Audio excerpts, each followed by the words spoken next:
In this video, we'll look at how to paint a landscape with light after dark.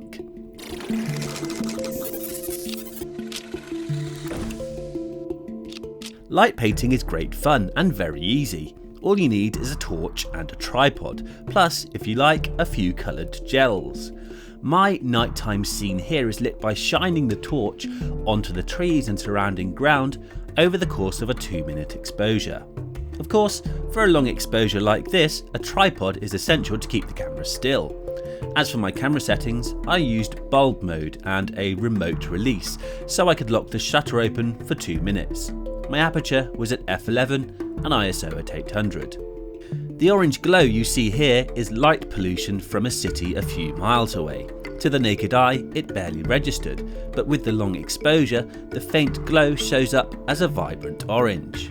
I used a strong LED bike torch, picked up on eBay for around £30. If the torch bulb is seen by the camera, then it'll cause bright streaks through the frame. So to prevent this, I made a hood for it out of card.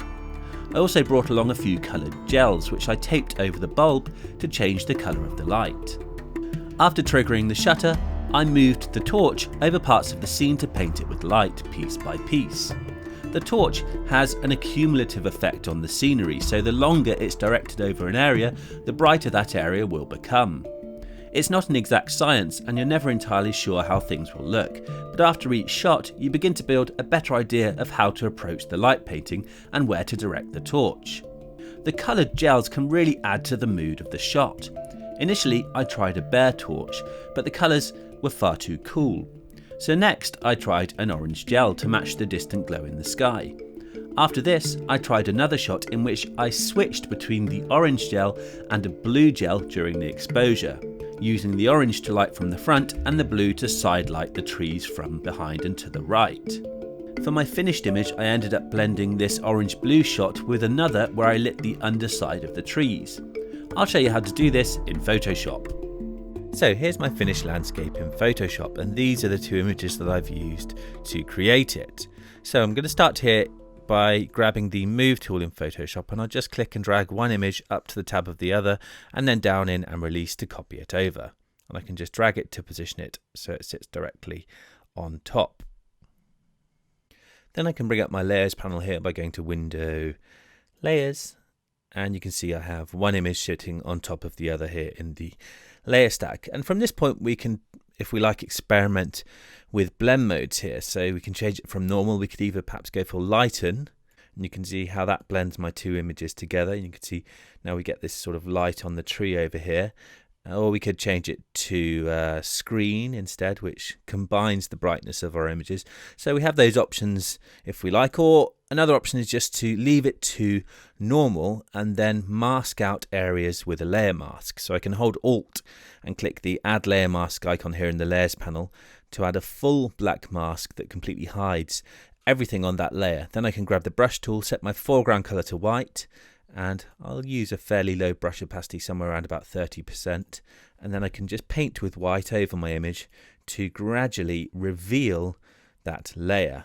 You can see how this works, how I'm able to just gradually blend the areas that I want in each of my images here. So you can see I'm able to reveal parts of that hidden layer, and you can see these areas showing up on white on my layer mask here, and these are the areas being revealed. So I'll just quickly brush over my image here, and if I go over an area that I didn't want to reveal, what I can do is hit X to flip my foreground color to black here and then paint to hide areas. So I have complete control with layer masks to either hide or reveal parts of the layers. Now there is a slight problem down here. You might have seen we've got this streak of light caused by myself walking through the frame and not shielding the torch properly, and you can see we've got this sort of streak of light across the image here. So what I can do is add a new layer by clicking the new layer icon here in the Layers panel. I can grab the Spot Healing brush tool from the Tools panel over here, and I need to make sure Sample All Layers is checked up here. Then I can just paint over that area with the Spot Healing brush tool, and you can see that does a decent job of removing these little problem areas. I'll just quickly whiz over the rest of it here. I might need to dab once or twice again just to tidy up any areas that aren't quite corrected the first time. We could also switch to the clone tool with S and then Alt click to sample a source nearby, again making sure it's set to sample all layers up here, and just paint to tidy up any messy patches that remain like this. And once that's done, let's zoom out. I could perhaps finish off by merging all of my layers using keyboard shortcut Command or Control plus Shift, Alt and E. And you can see that creates a merged copy of all of my layers there in the layer stack. And I'll take this into the Camera Raw filter here by going to Filter Camera Raw, and I'll apply some final tonal effects.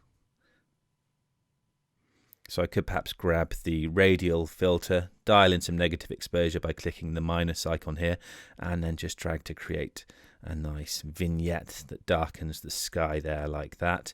I could also perhaps just go back to my basic panel here, maybe increase the contrast, up the exposure slightly, perhaps tweak the vibrance, maybe adjust the temperature and the tint, and just tweak things until I'm happy. Let's perhaps add a touch of clarity, and that looks good, so I'll hit OK to apply.